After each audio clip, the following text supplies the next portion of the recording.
Hello friends, আজ black wheel bikers club আপনাদের নিয়ে চলেছি গুপ্তযুগের ইতিহাসের নিদর্শনের উদ্দেশ্যে।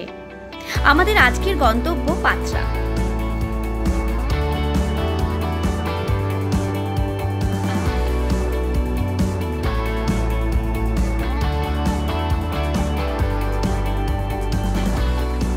কলকাতা থেকে পাত্রা মন্দিরের দূরত্ব 136 কিলোমিটার। পাত্রা মন্দির কিভাবে যাবেন? NH-16 ধরে পাঁশকুড়া, ডেবরা, মেদিনীপুর, হাতিহালকা থেকে পাত্রা রোড অনুসরণ করে পাত্রা পৌঁছানো যায়।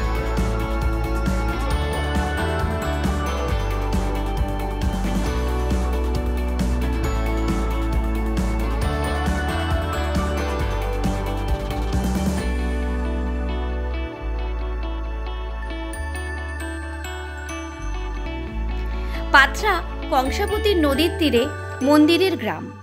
গ্রামে 34টি মন্দির রয়েছে, সবগুলোই 200 বছরেরও বেশি পুরনো। মেদিনীপুর শহর থেকে মাত্র 10 কিলোমিটার দূরে এই নন ডেসক্রিপ্ট হ্যামলেটটি তাদের জন্য একটি ধন সম্পদ, যারা সময় মতো ফিরে যেতে পছন্দ করে। পাত্রার ইতিহাস আমাদের নিয়ে যায় গুপ্ত যুগে, যখন স্থানটি ছিল তাম্রলিপ্ত বন্দরের পশ্চাৎভূমি, দক্ষিণ পূর্ব এশিয়ার প্রবেশদ্বার। 8ম শতাব্দী থেকে দ্বাদশ শতাব্দী পর্যন্ত এটি হিন্দু, জৈন এবং বৌদ্ধদের জন্য একটি গুরুত্বপূর্ণ কেন্দ্র ছিল। 1961 সালের অক্টোবরে গ্রামে খনন করা একটি মহিমান্বিত বিষ্ণু লোকেশ্বর মূর্তির হিন্দু ও বৌদ্ধ উভয়েরই প্রভাব প্রকাশ করে, যা নির্দেশ করে যে উভয় ধর্মের অনুশীলনকারীরা ঘন ঘন পাত্রায় আসতেন।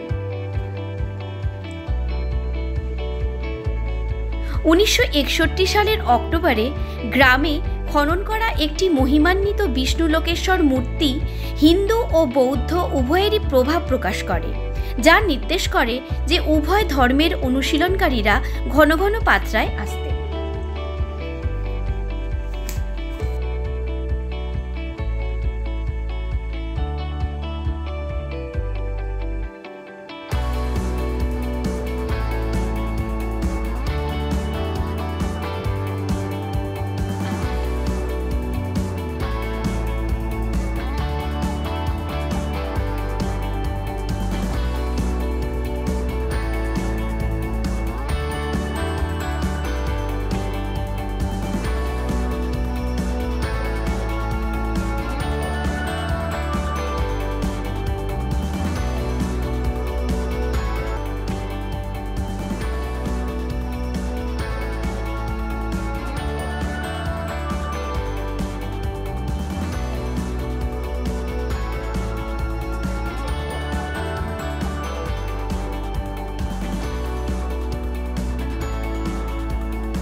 কংসাবতী নদীর পশ্চিম তীরে অবস্থিত নবরত্ন মন্দিরটি সবচেয়ে বড়, 250 বছরেরও পুরনো।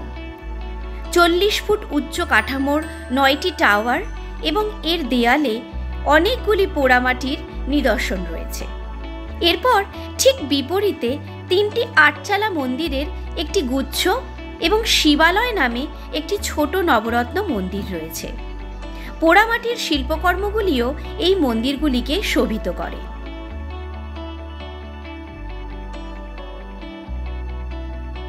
বেশিরভাগ মন্দিরে ইসলামিক স্থাপত্যশৈলীর আভাস পাওয়া যায়। স্টাকোচুন এবং শেল ব্যবহৃত প্রধান উপকরণ। পোড়ামাটির প্যানেলগুলি এখনও রাম, বলরাম, রাধা এবং কৃষ্ণ, দশাবতার, হনুমান, দুর্গা এবং শিকারের ছবি বহন করে। বেশিরভাগ মন্দির কৃষ্ণ, বিষ্ণু এবং শিবকে উৎসর্গীকৃত।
পাত্রা মন্দিরটি বর্তমানে হেরিটেজ হিসাবে গণ্য হয়েছে।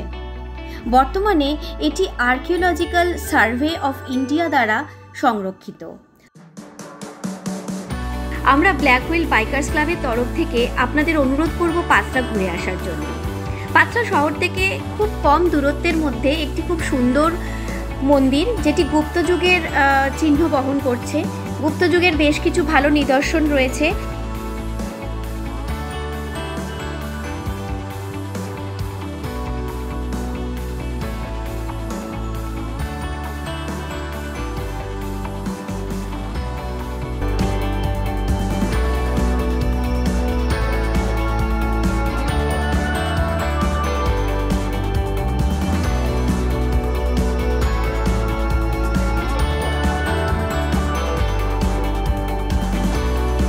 যারা ভ্রমণ পিপাসু, কলকাতা থেকে অল্প দূরত্বে এই জায়গাটি ঘুরে আসুন।